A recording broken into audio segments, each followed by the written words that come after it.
India Live, India's voice to the world. I'm Lipakshi Khurana, coming up in the next 30 minutes. Indian Prime Minister Narendra Modi to inaugurate first Indian art, architecture and design biennial at Delhi's iconic Red Fort. With focus on vocal for local, Indian Prime Minister to inaugurate Uttarakhand Global Investors Summit 2023. Israel agrees to open Karem Shalom crossing only for screening and inspection. UNA chief sees promising signs on opening of new crossing to Gaza.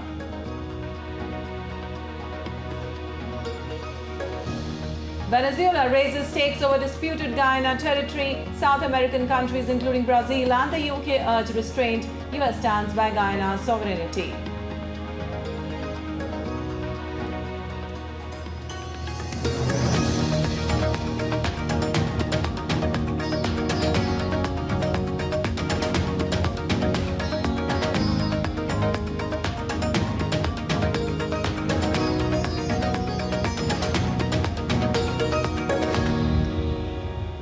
On to details now. India will be hosting the first edition of Art, Architecture and Design Biennial 2023. Prime Minister Narendra Modi will inaugurate the event in Delhi, which will see thousands of participants from across the country descend to the Red Fort to witness the confluence of art and architecture. As a report by DD India correspondent Divyendu Mundal. India is all set to begin with the first edition of the Art, Architecture and Design Biennale 2023.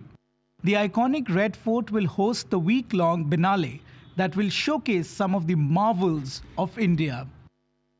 Biennale 2023 is being organized by the Indian Ministry of Culture. It is a confluence of modern and ancient art, architecture and design from across the country. Based on uniquely designed 7 themes, the 7-day-long festival will be complemented with exclusively curated events. The Ministry of Culture is extremely delighted to have the first edition of the India Art, Architecture and Design Biennale inaugurated by none other than our Honorable Prime Minister. In fact, it flows from his vision, which was announced in Kolkata in 2020, whereby he had expressed a desire that he would want to see developments through heritage, which is Virasat Se Vikas. Prime Minister Narendra Modi will inaugurate the Biennale on the 8th of December in New Delhi. He will be witnessing the canvas of modern art and ancient architecture at the Red Fort, where the 2023 edition of the Biennale is being hosted this year. The exhibitions are based on themes like the Doors of India, Gardens of India, the Temples of India, Architectural Wonders of Independent India, the Indigenous Designs and Women in Architecture. Not just this, the exhibition will be accompanied by interactive installations, both in physical and digital forms for an immersive experience. I use this platform of this channel to invite all of you because entry is free and this is open to all. This will be open from the 9th after the inauguration, 9th of December till the 31st of March 2024 for almost 115 days for tourists, students, academic colleges, fine art institutions, architects.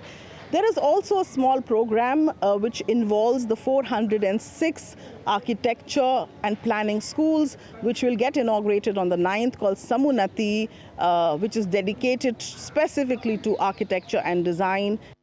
The 7-day will also see several artists from across the country gather to discuss and hold interactive sessions.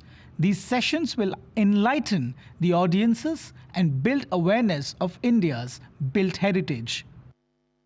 This confluence of art, architecture and design, which will be on display here at Red Fort for the next 1 week, will also bring thousands of artists from across the country to witness some of the marvels and creations from across India. This Biennale, the first edition, will also give an opportunity for many budding artists to pursue their dreams. With camera person Manmohan, this is Divyendu Mondal from New Delhi for DD India. Vocal for local and then to global is the vision of the Indian Prime Minister. At the Global Investors Meet in the Indian city of Dehradun, PM Modi will launch House of Himalayas, an umbrella body that would showcase the Himalayan products to the world made by rural women. DD India correspondent Vishal Baristo caught up with the Secretary of Rural Development from the state of Uttarakhand. I'm here at the International Uttarakhand Summit and I have with me Secretary R&D and we are talking about House of Himalayas. What is it? Let's find out. What is House of Himalayas? So House of Himalayas is going to be the umbrella brand for the state of Uttarakhand, under which all the products, farm and non-farm, made by the self-help women group. So all of these women who reside in the Himalayan rural belt, they make these products and we want to take these products to the international market, and that we would do through this brand of House of Himalayas.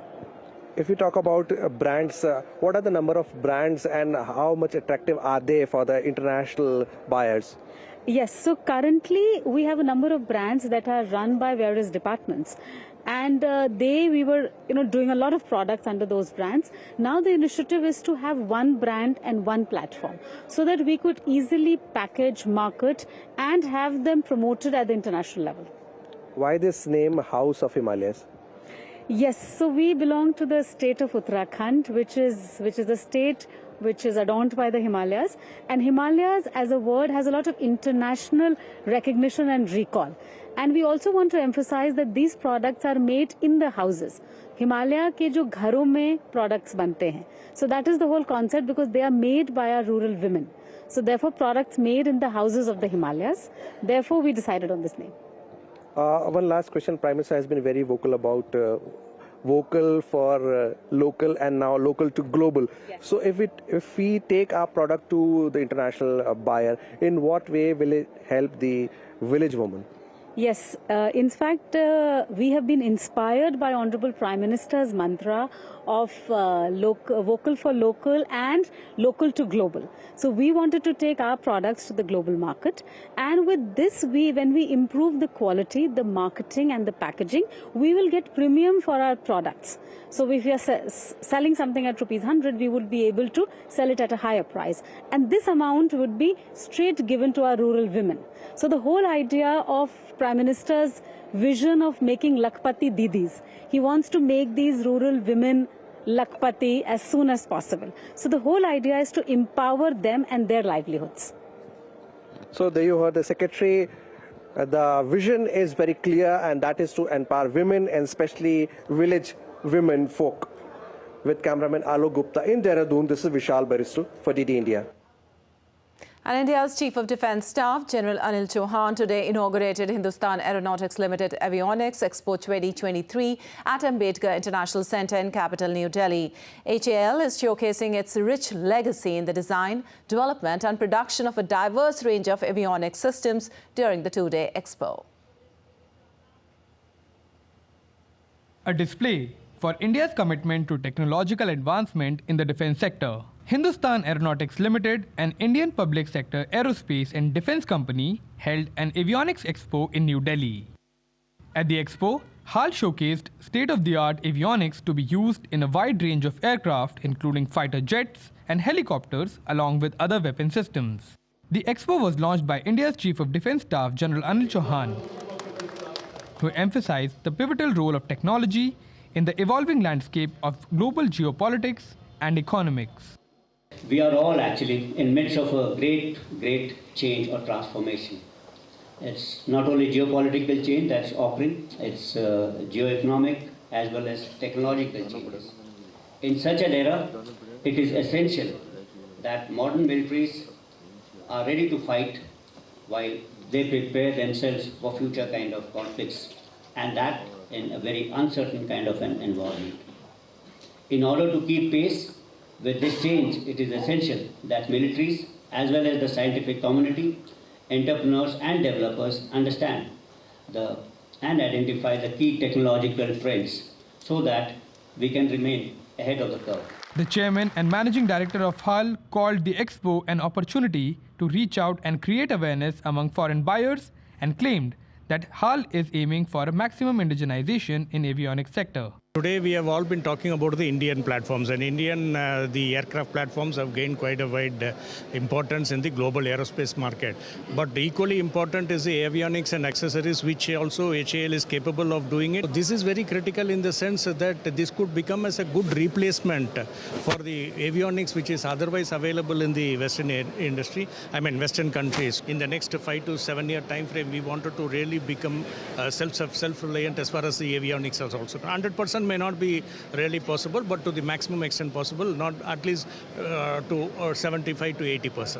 The Director for Research and Development called the expo a show of self-reliance. Atmanirbharta, the self-reliance that the Prime Minister has given a call, we are working on that path, and today we are able to proudly showcase this. And it gives us the independence that we desire. Today we are not dependent on any foreign country, and we are able to develop this quality of equipment totally within the country.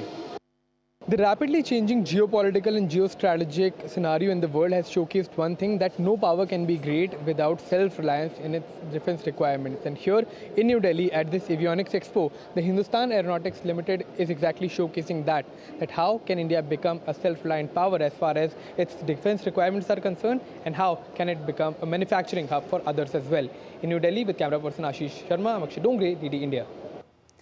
And India's National Security Advisor, Ajit Doval, participated in the 6th NSA level meeting of the Colombo Security Conclave on 7th of December 2023 in Port Louis in Mauritius. The 6th NSA level meeting of the Colombo Security Conclave was hosted by Mauritius. The National Security Advisor of member countries participated along with senior delegates from Bangladesh and Seychelles.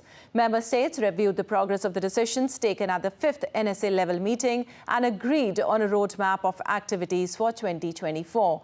Member states reiterated the role and responsibility of the CSC in ensuring the safety, security and stability of the Indian Ocean region from traditional, non-traditional and emerging hybrid challenges. During his visit to Mauritius, NSA Ajit Doval also called on Prime Minister of the Republic of Mauritius, Pravind Kumar Jugnauth. And UNICEF's Generation Unlimited is set to unveil the Green Rising initiative at COP28 in collaboration with India's Ministry of Environment. The initiative, part of the Yuva campaign in India, focuses on engaging youth for impactful environmental actions at the grassroots level, aligning with the global effort to address the severe impacts of climate change. Over $83 billion has been mobilized within the first 7 days of COP28, marking a new era of climate action. The conference saw historic declarations on food systems, health, renewable energy and efficiency, with initiatives targeting the decarbonization of heavy emitting industries. UNICEF India is very proud to support 4 young Indians coming to this climate conference. And they're coming to share the National Youth Statement that was developed by 130 young Indians across 21 states. They met as part of the local conference on youth, and with support from UNICEF, they will be there to deliver that message, and part of the Ministry of Environment, Forest and Climate Change, the youth-focused event on December 8th. And moving on, update on cyclone now. Schools and colleges in the South Indian city of Chennai will remain closed due to relief work in areas adversely affected by the rain. The Tamil Nadu government announced several areas of Chennai continue to reel under severe waterlogged conditions caused by heavy rainfall from cyclone Migjom in the last few days. Earlier, India's Defence Minister Rajnath Singh conducted an aerial survey of affected areas.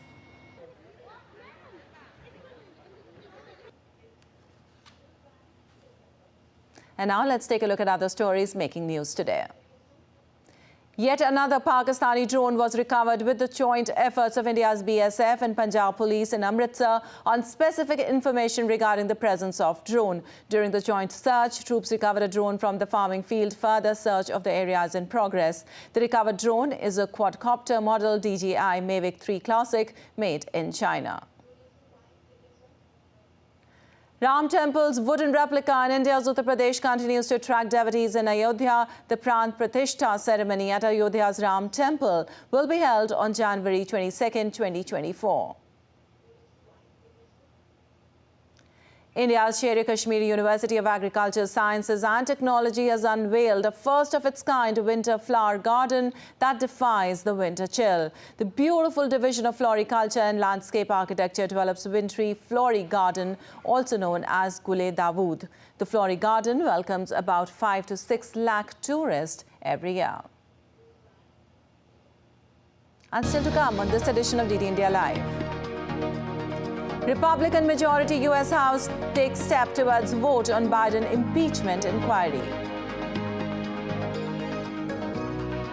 Donald Trump returns to New York courtroom as fraud trial nears its end. And we tell you about India's step towards its ambition of fielding an Indian ice hockey contingent at the 2042 Winter Olympics.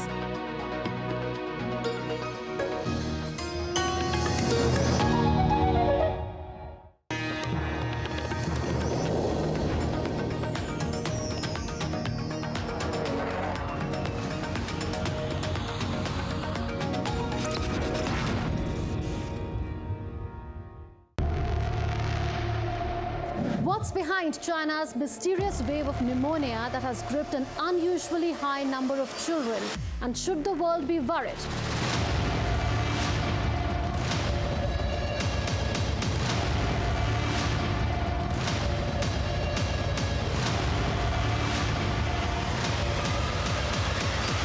Get your answers on Connecting the Dots at 8 p.m. IST every Friday on DD.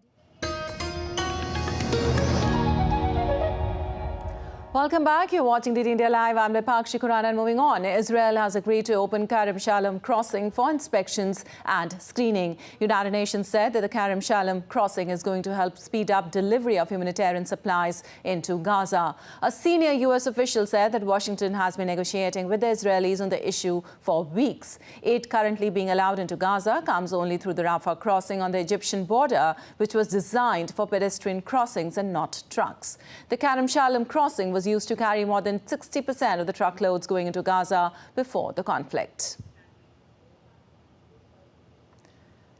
Also, the United States said it has not given Israel a firm deadline to end major combat operations against Hamas in the Gaza Strip. A White House National Security aide, John Feiner, said there are many legitimate military targets remaining in South Gaza. U.S. President Joe Biden spoke separately by phone with Israeli Prime Minister Benjamin Netanyahu and Jordan's King Abdullah.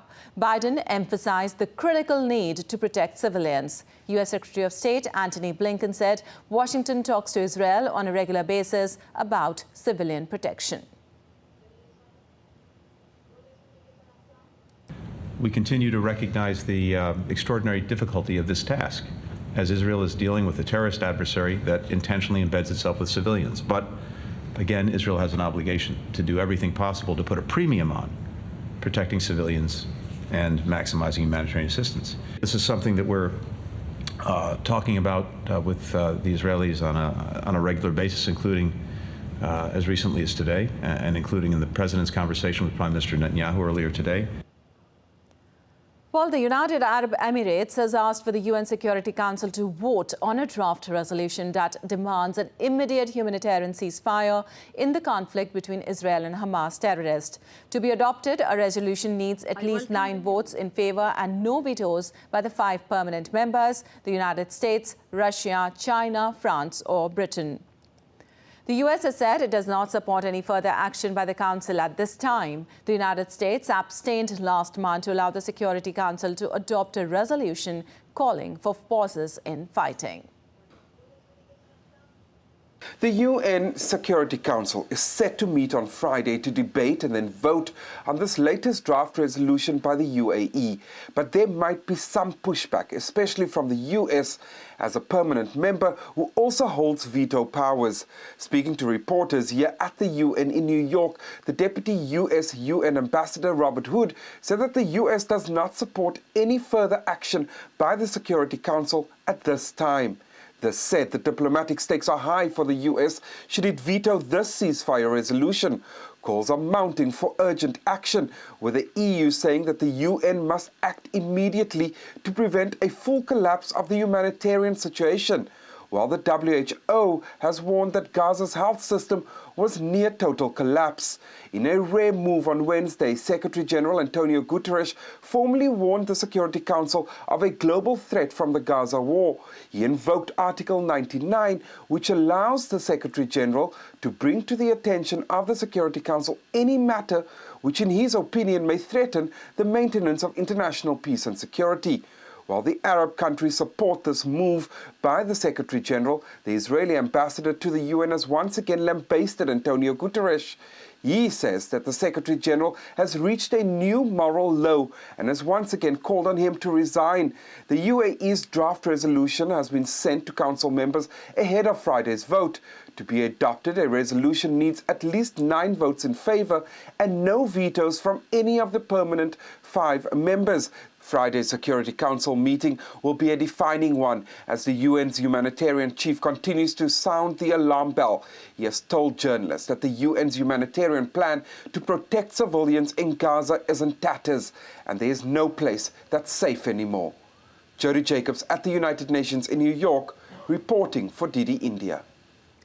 Well, moving on, in a distant corner in South America, war brews between Guyana and Venezuela as Venezuela's president raised the stakes in his country's border dispute with the neighbor. Nicolas Maduro ordered state companies to exploit contested oil and mineral deposits and redrawing official maps after claiming an overwhelming mandate in a referendum last Sunday. The long-running spat over the oil-rich Essequibo region, which is being heard by the International Court of Justice, escalated over the weekend when voters in Venezuela rejected the ICJ's jurisdiction and backed the creation of a new Venezuelan state.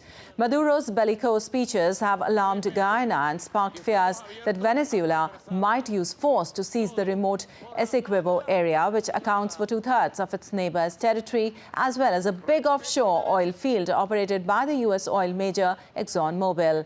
Guyana's president Irfan Ali late earlier this week had said his country's defense force was on high alert and promised to refer the matter to the UN Security Council. He said Venezuela has clearly declared itself an outlaw nation. President Maduro announced several measures which his government intends to take in enforcing the outcome of the referendum held on December 3rd, 2023. As I made clear from the date the referendum was first announced, this is a direct threat to Guyana's territorial integrity, sovereignty, and political independence. And Brazilian President Luiz Inácio Lula da Silva said on Thursday he was following with increasing concern developments regarding tensions between neighbors Guyana and Venezuela over the disputed Essequibo area. Lula suggested at a Mercosur summit that multilateral bodies such as ECLAC and UNASUR should contribute to a peaceful solution. We do not want and we do not need war in South America. Well, British Foreign Secretary David Cameron on Thursday called for Venezuela to cease unilateral action regarding the border with Guyana amid growing border tensions between the countries. Cameron, speaking at a news conference in Washington following a meeting with U.S. Secretary of State Antony Blinken, said he hopes to have phone calls later with the president of Guyana and others in the region. So that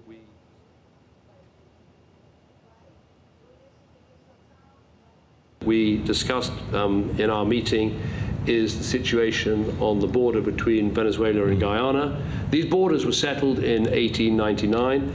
I see absolutely no case for unilateral action by Venezuela. It should cease. It is wrong.